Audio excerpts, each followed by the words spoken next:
Okay, start करते हैं biology. और हम लोगों ने लास्ट लेक्चर में बायोलॉजी का बेसिक्स कर लिया था, ठीक है, जिसमें हमने सेल के बारे में समझा था और सेल की जो बेसिक थ्योरी थी उसके बारे में पढ़ लिया था। तो आगे बढ़ने से पहले थोड़ा सा क्विक रिवीजन करते हैं, फिर आगे चलते हैं, ठीक है। तो मुझे कुछ बताओ, मैं फटाफट क्वेश्चन पूछ रहा हूँ। बताओ, फादर ऑफ बायोलॉजी किसे कहते हैं? एरिस्टोटल को। और फादर ऑफ जूलॉजी? अरिस्टोटल को। देखो, जूलॉजी और जियोलॉजी में फर्क होता है। हाँ, किसी ने पूछा था कि क्या सर जूलॉजी और जियोलॉजी अलग अलग होता है? तो हाँ, बिल्कुल। जूलॉजी का मतलब जिसमें हम जानवर के बारे में पढ़ते हैं, और जियोलॉजी में यानी जिसमें हम पृथ्वी के अंदर इंटरनल स्ट्रक्चर के बारे में पढ़ते हैं, ठीक है। पृथ्वी के अंदर की स्टडी जियोलॉजी कहलाती है, भूगर्भ विज्ञान, ठीक है, भूगर्भ विज्ञान। और जूलॉजी यानी जीव जंतुओं की स्टडी, ठीक है, जीव विज्ञान, जीव विज्ञान। इतना क्लियर है? तो जूलॉजी के पिता कौन थे? सेम वही, अरिस्टोटल। अच्छा, अगर मैं पूछूं कि बॉटनी के पिता कौन? थियोफ्रास्टस। बहुत बढ़िया, बॉटनी के पिता थियोफ्रास्टस। बताओ, सेल की स्टडी क्या कहलाती है? साइटोलॉजी। डेड सेल की डिस्कवरी सबसे पहली बार किसने की थी? रॉबर्ट हुक ने। लिविंग सेल किसने खोजा था? लिवेन हॉक ने। सेल डिवीजन थियरी किसने दिया था? स्लाइडेन एंड शॉन ने। दुनिया में सबसे बड़ा सेल कहाँ पाया जाता है? शुतुरमुर्ग के अंडे में। सबसे छोटा माइकोप्लाज्मा में, ठीक है। और अगर ह्यूमन बॉडी की बात करें तो ह्यूमन बॉडी में सबसे बड़ा फीमेल के ओवम में, और सबसे छोटा मेल के स्पर्म में, और सबसे लंबा तो ब्रेन के न्यूरॉन में, ठीक है। ओके, बहुत बढ़िया, याद तो है। अच्छा, मैं स्ट्रक्चर बना रहा हूं, बताओ कि एक ये और एक ये, एक नंबर और 2 नंबर में से कौन एनिमल सेल को रिप्रेजेंट कर रहा है? एक नंबर, है ना। हमने देखा था कि एनिमल सेल जो होता है उसका जो शेप होता है वो राउंड होता है, और प्लांट सेल जो होता है उसका शेप क्वाड्रिलेटरल होता है। बहुत खूब, क्वाड्रिलेटरल होता है। अच्छा, अगर मैं कहूं कि एनिमल सेल के आउटर लेयर को क्या कहते हैं? फटाफट बताओ, एनिमल सेल के आउटर लेयर को? प्लाज्मा मेम्ब्रेन, है ना, प्लाज्मा मेम्ब्रेन। मेम्ब्रेन मतलब क्या होता है? एक तरीके का झिल्ली, एक तरीके की झिल्ली, ठीक है, एक तरीके की झिल्ली। और अगर मैं कहूं कि प्लांट सेल जो होता है, मेम्ब्रेन, प्लांट सेल जो होता है, प्लांट सेल के प्लाज्मा मेम्ब्रेन के बाहर के लेयर को क्या कहा जाता है?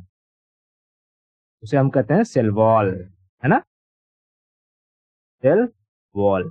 क्या सेल वॉल एनिमल्स में पाए जाते हैं? बिल्कुल नहीं, सेल वॉल एनिमल्स में नहीं पाया जाता, ठीक है। सब कुछ याद तो है। अच्छा, एक लास्ट क्वेश्चन, ये जो एनिमल का प्लाज्मा मेम्ब्रेन होता है ये किससे बना होता है? प्रोटीन से।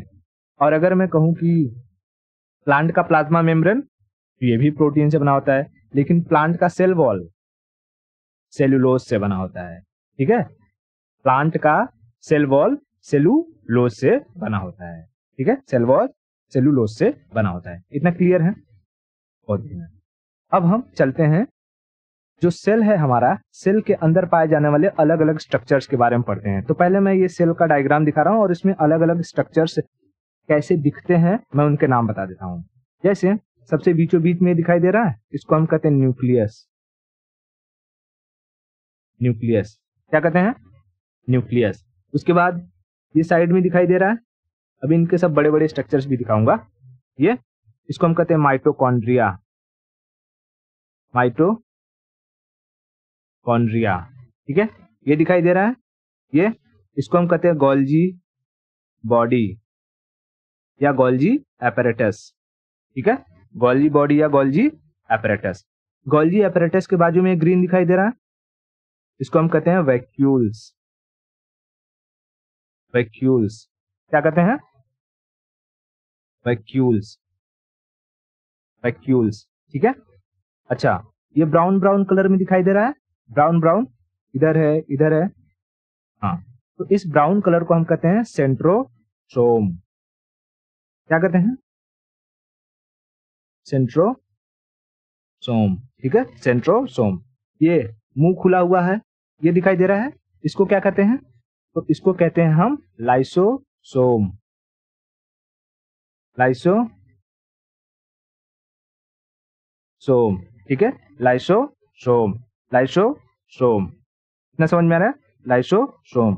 अच्छा, ये न्यूक्लियस के साथ चिपका हुआ है येलो कलर का, ये क्या दिखाई दे रहा है? ये तो इसे हम कहते हैं एंडोप्लाज्मिक रेटिकुलम। एंडोप्लाज्मिक रेटिकुलम, ठीक है, endoplasmic reticulum. Endoplasmic reticulum, endoplasmic reticulum. इतना क्लियर है? बहुत बढ़िया।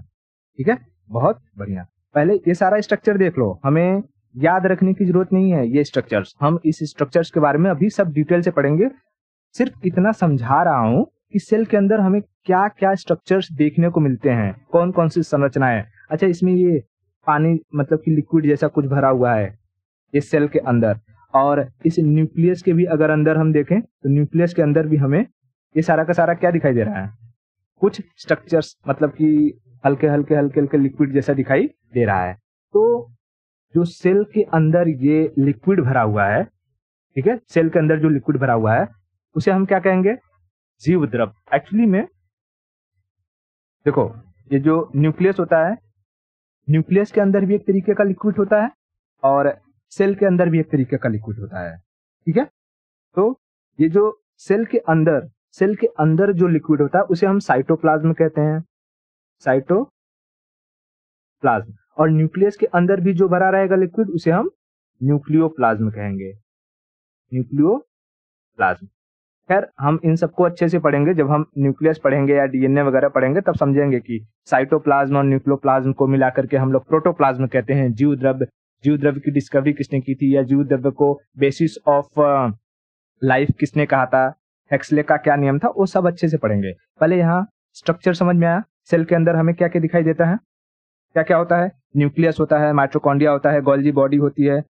देखो, याद कर लो, पहले न्यूक्लियस होता है, माइटोकॉन्ड्रिया होती है, गोल्जी बॉडी होती है, वैक्यूल्स होता है, एंडोप्लाज्मिक रेटिकुलम होता है, सेंट्रोसोम होता है, लाइसोसोम होता है, साइटोप्लाज्म होता है, न्यूक्लियोप्लाज्म होता है, राइबोसोम होता है। ठीक है, अभी हम ये जब एंडोप्लाज्मिक रेटिकुलम पढ़ेंगे तो उसमें देखेंगे कि हमें राइबोसोम देखने को मिलेंगे। ठीक है, राइबोसोम देखने को मिलेंगे। इतना क्लियर है?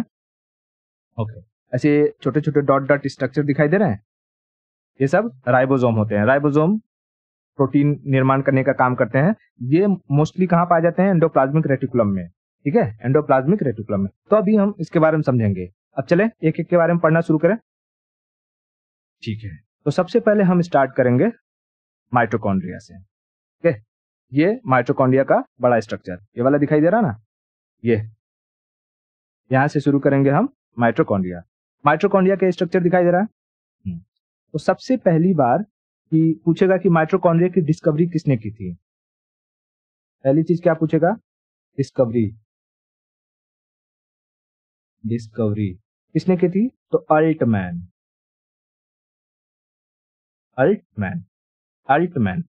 नामक विद्वान ने माइटोकॉन्ड्रिया की डिस्कवरी की थी। ठीक है, अच्छा, माइटोकॉन्ड्रिया के अंदर ये सारा का सारा एक स्ट्रक्चर दिखाई दे रहा है जलेबी की तरह। ये इस स्ट्रक्चर को हम कहते हैं मैट्रिक्स। माइटोकॉन्ड्रिया के अंदर पाए जाने वाले स्ट्रक्चर्स को क्या कहते हैं? मैट्रिक्स। और इस मैट्रिक्स का जो आउटर लेयर होता है, मतलब बाहरी दीवार, ये बाहर का दीवार, उसे हम कहते हैं क्रिस्टी। क्या कहते हैं? Cristae, CRISTAE।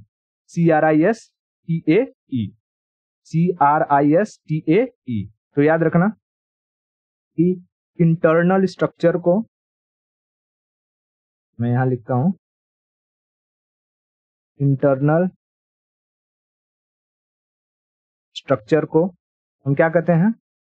हम कहते हैं मैट्रिक्स। वो मूवी वाला मैट्रिक्स नहीं जी, हाँ, ठीक है, मैट्रिक्स। और इंटरनल, इस मैट्रिक्स के आउटर लेयर को आउटर लेयर किसके? मैट्रिक्स के। आउटर लेयर को क्रिस्टी, CRISTEAE, क्रिस्टी, ठीक है। मैट्रिक्स के आउटर लेयर को क्रिस्टी कहते हैं। मैट्रिक्स के आउटर लेयर को क्रिस्टी कहते हैं। बोलते रहो, याद हो जाएगा। माइटोकॉन्ड्रिया के इंटरनल स्ट्रक्चर को क्या कहते हैं? मैट्रिक्स। और मैट्रिक्स के आउटर लेयर को क्रिस्टी कहते हैं। मैट्रिक्स के आउटर लेयर को क्रिस्टी कहते हैं। अब कहेगा कि इसका फंक्शन क्या होता है? वर्क, इसका वर्क या फंक्शन। फंक्शन तो माइटोकॉन्ड्रिया का काम होता है एनर्जी प्रोड्यूस करना। क्या? एनर्जी प्रोड्यूस करना, यानी एनर्जी प्रोडक्शन। एनर्जी प्रोडक्शन, समझ में आया? Energy production, energy production, energy production. अच्छा, कैसे एनर्जी प्रोड्यूस करता है? एनर्जी कैसे प्रोड्यूस करता है? तो इस एनर्जी प्रोड्यूस करने के लिए इसके अंदर एक तरीके का साइकिल चलता है। प्रोसेस होगा ना, जैसे अगर हमें रोटी बनानी है तो क्या हम आटा से डायरेक्ट रोटी बना देते हैं? उसका एक प्रोसेस होता है कि पहले आटे में हम पानी डालेंगे, उसे गूंथेंगे, गीला करेंगे, उसके बाद जो है उसको गोला गोला बनाएंगे, फिर तवे पर रखेंगे और फिर जो पानी हमने आटे में डाला था उसे उड़ा देंगे। एक प्रोसेस हुआ रोटी बनाने का। तो वैसे ही एनर्जी प्रोड्यूस करने का इसके अंदर एक प्रोसेस चलता है जिसे हम कहते हैं क्रैब साइकिल। कौन सा साइकिल? तो पूछेगा कि साइकिल कौन सा चलता है? क्रैब साइकिल, ठीक है। Crabs cycle. तो पूछता है सवाल कि माइटोकॉन्ड्रिया के अंदर चलने वाले साइकिल को हम क्या कहते हैं? Crabs cycle. क्रैब्स साइकिल को क्रैब्स नामक विद्वान ने डिस्कवर किया था, ठीक है। क्रैब्स साइकिल को क्रैब्स नामक विद्वान ने डिस्कवर किया था। अच्छा, एक क्रैब्स साइकिल क्या करता है? तो ये क्रैब्स साइकिल हमारे ब्लड के द्वारा लाए गए ऑक्सीजन को लेता है। ऑक्सीजन, हमारा ब्लड लंग्स से क्या कैरी करता है? ऑक्सीजन। एक क्रैब्स साइकिल ऑक्सीजन यानी O2 को लेता है और इस O2 को ATP यानी एडिनोसिन ट्राइफॉस्फेट, क्या कहते हैं इसको? एडिनोसिन ट्राइफॉस्फेट, ठीक है। एडिनोसिन ट्राइफॉस्फेट यानी ATP में कन्वर्ट करता है। ऑक्सीजन को किस में कन्वर्ट करता है? ATP में। ऑक्सीजन को ATP में। और ऐसे ही जब 38 ATP हो जाते हैं, कितने?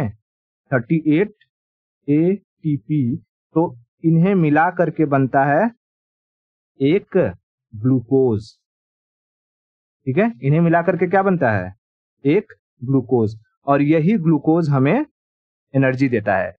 जैसे गर्मी के महीने में जब हम खेलते रहते हैं तो बहुत थक जाते हैं, हमारी बॉडी से एनर्जी खत्म होने लगती है, तो क्या करते हैं? पानी में तुरंत ग्लूकोज मिलाते हैं और पी लेते हैं और धकाधक हमारे बॉडी में एनर्जी आ जाती है। तो ये ग्लूकोज हमें क्या देता है?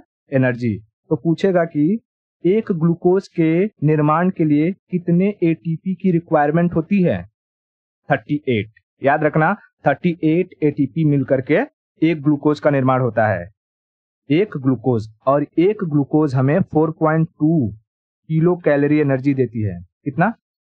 एक ग्लूकोज हमें 4.2 किलो कैलोरी एनर्जी देती है।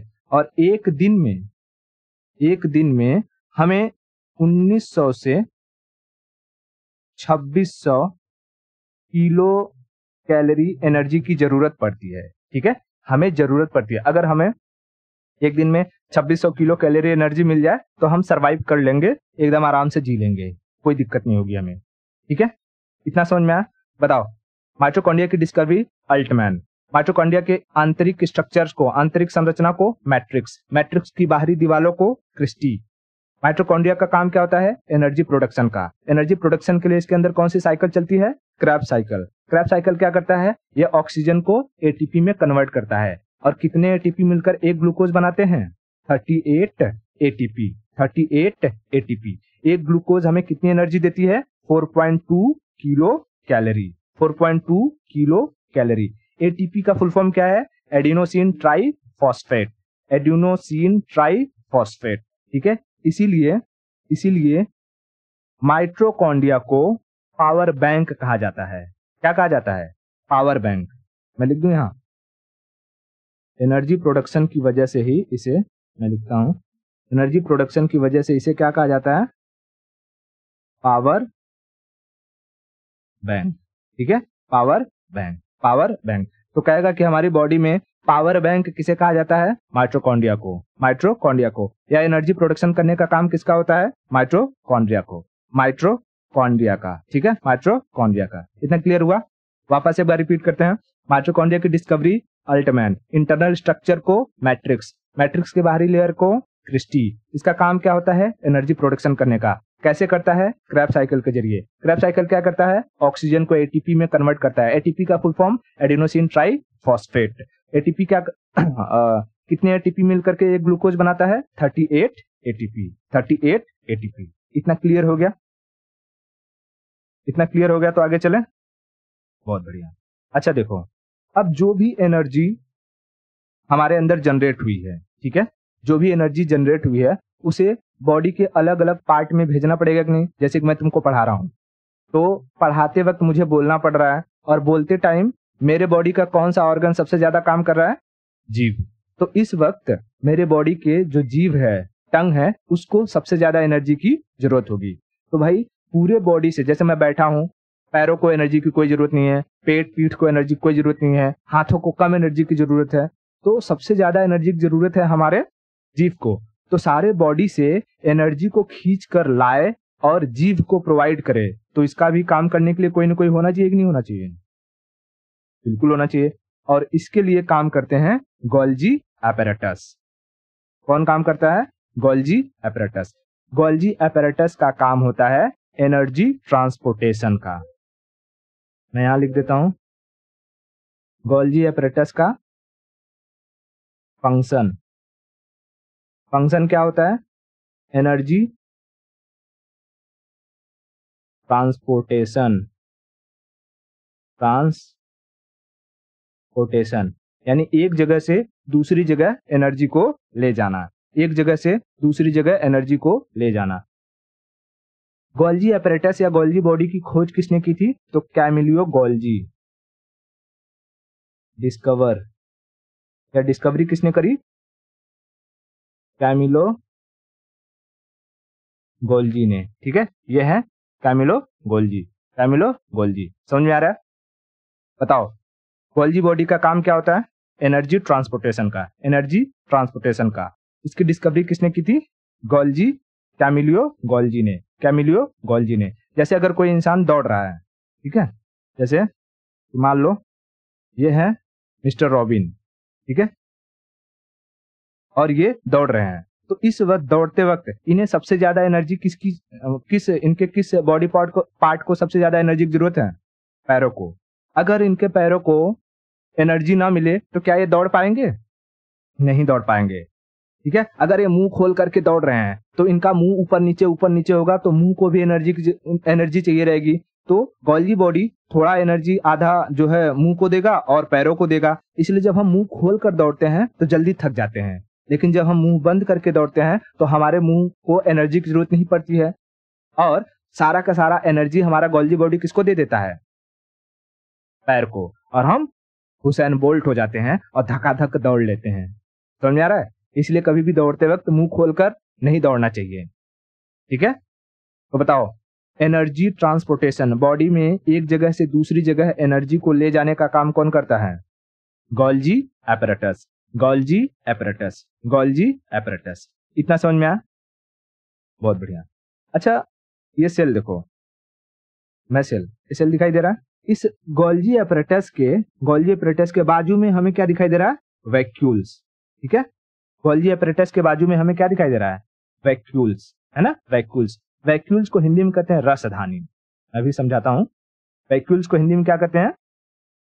मैं लिख दूं कहीं? रुक जाओ। जैसे ये वैक्यूल्स दिखाई दे रहा है, वैक्यूल्स, तो मैं एक काम करता हूं, एंडोप्लाज्मिक रेटिकुलम यही पास पास में होता है, ऐसे छोटे छोटे बने होते हैं वैक्यूल्स। मैं इसको थोड़ा सा रिमूव कर देता हूं पहले।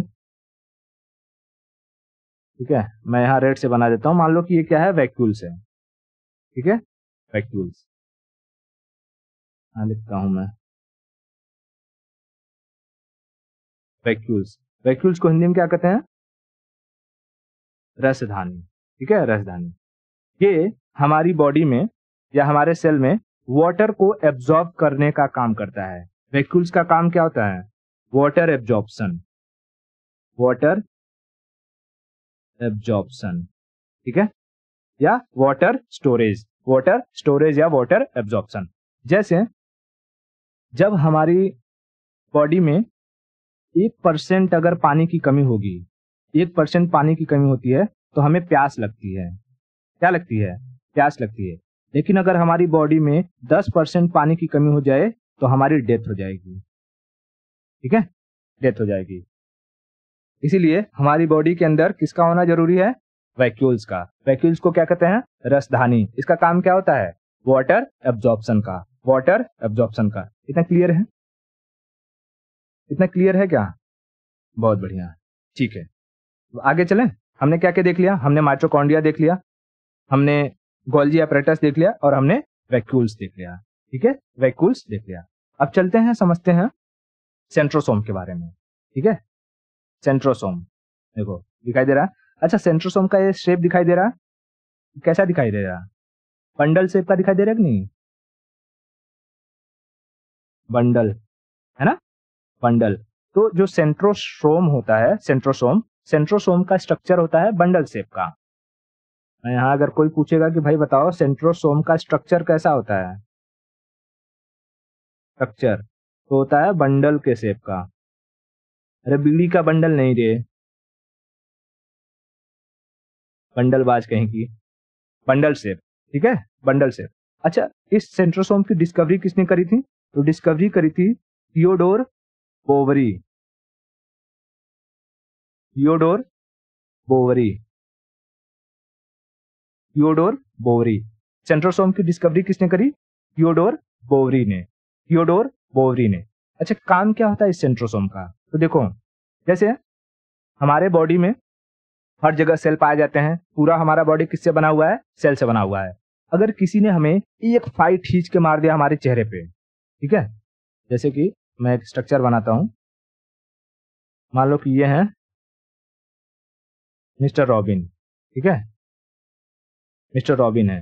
अब किसी ने मिस्टर रॉबिन के चेहरे पर एक फाइट खींच के मार दिया है, ठीक है, एक फाइट। तो इनका चेहरा या आंख के पास का एरिया जहां पर लगेगा क्या हो जाएगा? काला हो जाएगा। काला क्यों हो जाएगा? क्योंकि इतने एरिया के जो सेल थे, सेल वो क्या हो गए? डैमेज हो गए, ठीक है। इतने जगह के जो सेल थे वो क्या हो गए? डैमेज हो गए, ठीक है, डैमेज हो गए। और डैमेज्ड सेल को हम कहते हैं नेक्रोसिस। क्या कहते हैं?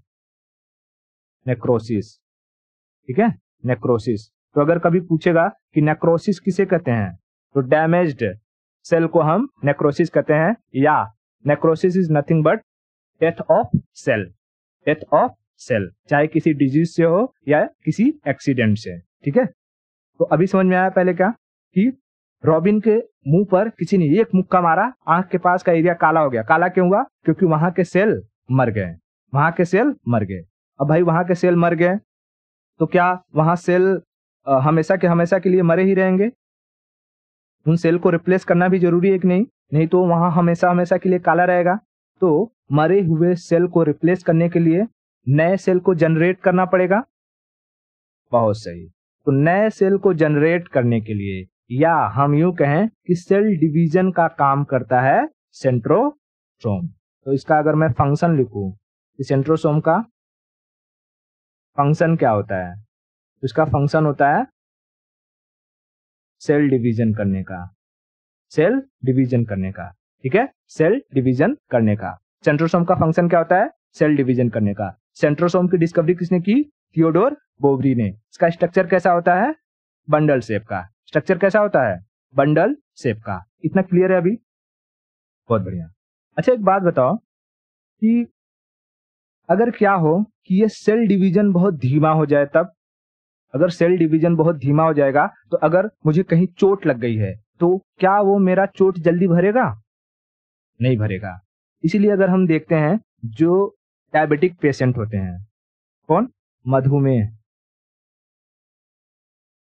मधुमेह रोग वाले या डायबिटिक, डायबिटिक डायबिटिक पेशेंट जो होते हैं, इनको अगर कहीं चोट लग जाती है तो इनका चोट जल्दी भरता नहीं है, क्योंकि इनके अंदर जो सेल डिवीजन होता है, सेल डिवीजन ये बहुत ही स्लो होता है। ठीक है, ये बहुत ही स्लो होता है। ठीक है, इतना क्लियर हुआ? बहुत ही स्लो होता है। अच्छा, एक बात बताओ, अगर ये हमारा सेंट्रोसोम पगला जाए तो, मतलब इसको समझ में नहीं आया कि मुझे कितना सेल डिवीजन करना है। जैसे कि मेरे चेहरे पर, रॉबिन के चेहरे पर किसी ने मारा और उनके चेहरे के 10 सेल डैमेज हो गए, और 10 सेल की जगह अब ये सेल डिवीजन पागल हो जाए और 1000 सेल को जनरेट कर दे, 1000 सेल को जनरेट कर दे, तब तो भाई जो 10 सेल थे वो 10 सेल से उनका चेहरे का डैमेज्ड पार्ट रिपेयर हो जाएगा, लेकिन जो एक्स्ट्रा 990 सेल हैं उनसे एक नया अंग बन जाएगा, और हम देखेंगे रॉबिन के चेहरे पर ऐसा एक फोड़ा टाइप निकल जाएगा, है ना, फूक जाएगा चेहरा। यही चीज होती है। अगर सोचो कि ये सेल डिवीजन जो हो रहा है ये अनकंट्रोल्ड हो जाए, यानी कंट्रोल में ही न रहे, इसे पता ही न चले सेंट्रोसोम को कि मुझे कितना सेल बनाना है, और ये अनकंट्रोल हो जाए, तब कैंसर का रूप ले लेगा, और कैंसर में यही होता है। ठीक है, कैंसर में क्या होता है? Uncontrolled cell division. कैंसर में अनकंट्रोल्ड सेल डिवीजन। ठीक है, अनकंट्रोल्ड सेल डिवीजन, यानी अगर किसी को गले का कैंसर हो गया है तो गले के कैंसर में हम देखेंगे सेल का डिवीजन, मान लो ये गला है और गले का कैंसर हुआ है, तो यहाँ पर सेल डिवीजन इतना तेजी से होते रहेगा कि यहाँ पर एक स्ट्रक्चर बढ़ता जाएगा, बनता जाएगा, और एक समय ऐसा आएगा कि जब इंसान का गला पूरी तरीके से क्या हो जाएगा, एकदम जाम हो जाएगा, सांस भी अंदर नहीं जाएगी, ना पानी जाएगा और ना ही भोजन जाएगी, और इंसान मर जाएगा। इसीलिए हम क्या करते हैं, जिसको कैंसर हुआ रहता है उसके लिए हम कीमियोथेरेपी करवाते हैं। कीमियोथेरेपी में क्या होता है कि रेडिएशन के द्वारा ये जो एक्स्ट्रा सेल बन रहे होते हैं हम उन्हें मारने की कोशिश करते हैं, और ऐसे प्रोसेस में हमारे सारे के सारे जो अदर सेल्स होते हैं, जैसे हेड के जो हेयर सेल्स होते हैं वो डैमेज्ड हो जाते हैं, जिसकी वजह से हमारा हेयर फॉल हो जाता है, पूरी तरीके से लोग टकले हो जाते हैं, या बॉडी के अंदर कभी कभी जलन हो जाती है, पूरा ऐसा लगता है शरीर किसी तरीके से जला दिया गया है, बहुत दर्द होता है कीमियोथेरेपी में। समझ में आ रहा है? तो अनकंट्रोल्ड सेल डिवीजन की सिचुएशन में कैंसर, अच्छा, पूछेगा कि हमारी बॉडी में सबसे तेजी से सेल डिवीजन कहाँ होता है? सबसे तेजी से सेल डिवीजन होता है हमारे लीवर में। लीवर में क्या होता है?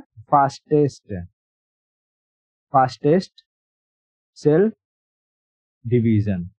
ठीक है, फास्टेस्ट सेल डिवीजन, यानी अगर तुम्हारे लीवर में किसी ने चाकू मार दिया तो देखना किधर मारा है, ओहो लीवर में मार दिया है, उसको चाकू निकाल के दे देना, बोला ठीक है मैं डॉक्टर के पास जा रहा हूँ, वो सील देगा और यहाँ पर सेल डिवीजन बहुत तेजी से होता है और फटाफट मेरा लीवर ठीक हो जाएगा। अगर उसको तुमने बता दिया तो वो तुम्हारे उस जगह पे मारेगा जिधर लीवर नहीं है। अब जब हम बायो पढ़ रहे हैं तो बायो में जब हम पूरी बॉडी स्ट्रक्चर पढ़ेंगे तो समझ जाएंगे लीवर किधर है किधर नहीं है। अगर अभी नहीं पता चल रहा है कि लीवर लेफ्ट में है कि राइट में, तो एक बार स्ट्रक्चर निकाल करके देख लेना लीवर लेफ्ट में है या राइट में, समझ में आ जाएगा। लीवर का स्ट्रक्चर कैसा रहता है? नॉर्मली ऐसे टाइप का होता है ना? हाँ ठीक है, वो हम सब पढ़ेंगे, लीवर, किडनी, गुर्दा सब पढ़ेंगे, टेंशन नहीं लेने का अभी। ठीक है, तो सबसे तेजी से सेल डिवीजन कहाँ होता है? लीवर में। सबसे कम या सबसे स्लो हम बात करें, स्लो तो नहीं कह सकते, बहुत कम, सबसे कम लेस सेल डिवीजन कहाँ होता है? लेस सेल डिवीजन तो हमारे ब्रेन में होता है। ब्रेन में अगर हम देखें तो एक्चुअली में अगर ब्रेन के जो न्यूरॉन्स वगैरह हो जाते हैं, अगर उसमें चोट लग जाती है हमारे ब्रेन के अंदर, हमारे ब्रेन के जो ऊपरी वाला हिस्सा है उसमें नहीं, ब्रेन के अंदर अगर चोट लग जाती है तो उसमें सेल डिवीजन नहीं हो पाता है और इंसान की मौत हो जाती है। लेकिन ब्रेन के न्यूरॉन्स में तो सेल डिवीजन बिल्कुल नहीं होगा। ब्रेन के जो न्यूरॉन्स एक दूसरे से जुड़े हुए होते हैं तार, वहां पर एक गिलियल सेल पाया जाता है जिसके अंदर 10% सेल डिवीजन होता है, गिलियल सेल के अंदर। ठीक है, गिलियल सेल के अंदर 10% सेल डिवीजन होता है, लेकिन न्यूरॉन्स में कभी सेल डिवीजन नहीं होता है। तो अगर एक न्यूरॉन्स तुम्हारा डैमेज हो गया तो समझ लो उसका जो फंक्शन रहेगा वो फिर कभी से दोबारा जिंदा नहीं हो पाएगा, वो अपना काम नहीं कर पाएगा। इतना क्लियर हुआ? ओके। अच्छा, और ऐसे कौन सी जगह है जहां मतलब कि जानवर या पशु पक्षी जिसमें बहुत तेजी से सेल डिवीजन होता हो? तो भाई चूहे का पूंछ देखा है? चूहे का पूंछ है ना, चूहा होता है ऐसे। आपको चूहा नहीं बनाना आता जी, मैं ऐसे बना देता हूं।